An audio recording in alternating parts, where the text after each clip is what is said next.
Hey everybody, Pastor Deb here. Thanks for joining me for this prayerful pause with the pastor. I had to take my daughter someplace, so this is a random suburban wooded area shot. Lest you think it's my home would be this beautiful. Anyway, I do have some nice things over here. Look at these bushes. I mean, aren't they just kind of lush and nice? I like that a lot. Anyway, I don't know where it's the best. I sort of like the sun through the tree. We're coming up on the last week of July, which to me means, halfway through the summer. And as I think about that, we're starting a new month. Also thinking about just sort of being partway through. Is your summer going the way you want it to? Are you doing everything this summer that you wanted to do? Do you take stock of things like that and say, oh yeah, well, we're getting down to the last month. Oh, that project I was going to do and it isn't done yet. I guess I better get at it. Or, well, I couldn't do that trip I was going to because of COVID, but, well, maybe I'll go here instead. Do you plan like that and look around and kind of put things in perspective of time? I do. And seasonally, partway through the summer. And then the fall's going to be here. And what's the fall going to be like? And what do I want to accomplish for the fall? And where do I want to be in the fall? And I think it's good for us to do that, not only about our lives and our activities, but about our spirituality. Wherever you are in your life, whatever age or stage you're at, are you where you want to be? Are you as content with it as you want to be? Is there something that's gnawing at you that you wish you could resolve? Because I'm going to tell you, there's no time like the present. I think resolving it now, when you think about it, is the best thing you can do. Don't put it off. I know too many people who have said, oh, I was always planning on planning my end-of-life service. Well, and then they realize, oh, they've run out of time.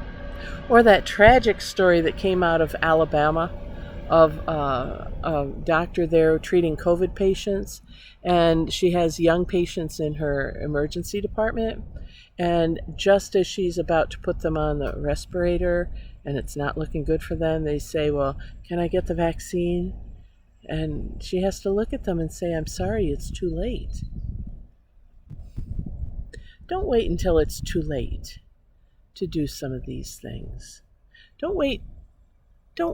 Figure out what it is you need. Figure out your spiritual life right now. And if you're pleased with it, feel good about it. Feel good about your practices. Last night in evening prayer, we got in a discussion about our spiritual routines.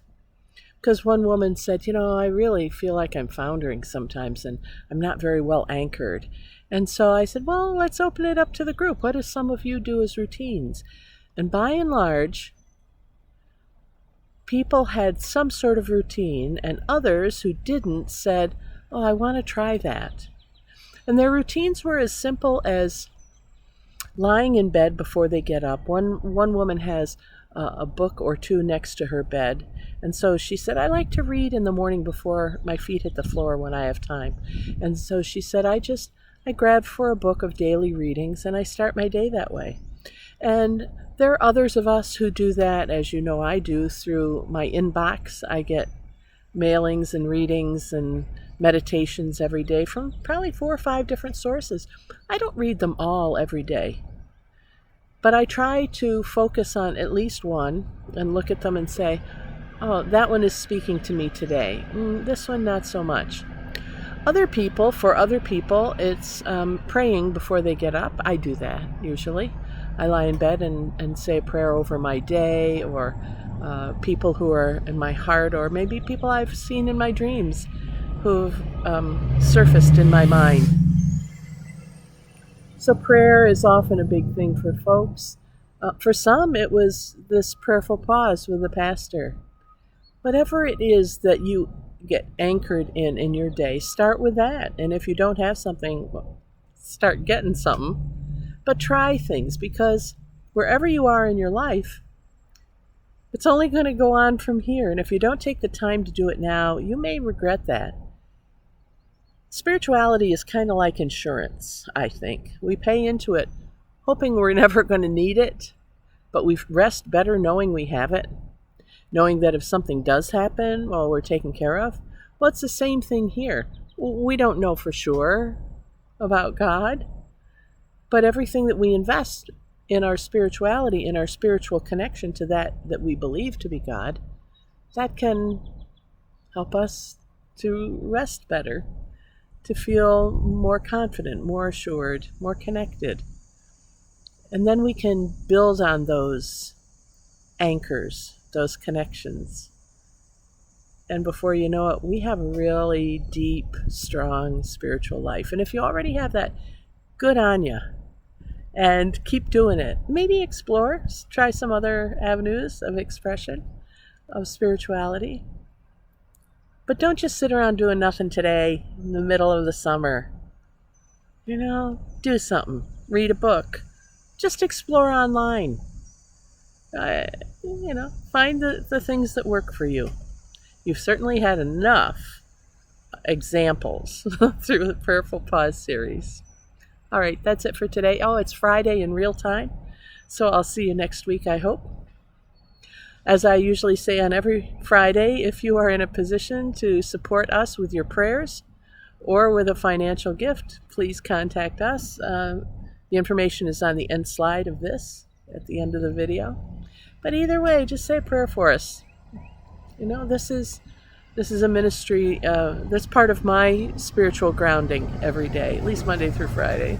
I have other groundings on the weekend with worship. I hope you do too. All right, everybody, take care. Be safe. If you haven't gotten your vaccine, please get it. That's not a political statement. It's just smart data, okay? We'd like you to be around for a long time. Okay, everybody, I'm Pastor Deb of South Presbyterian Church in Rochester, New York. Thanks for joining me for this prayerful pause with the pastor.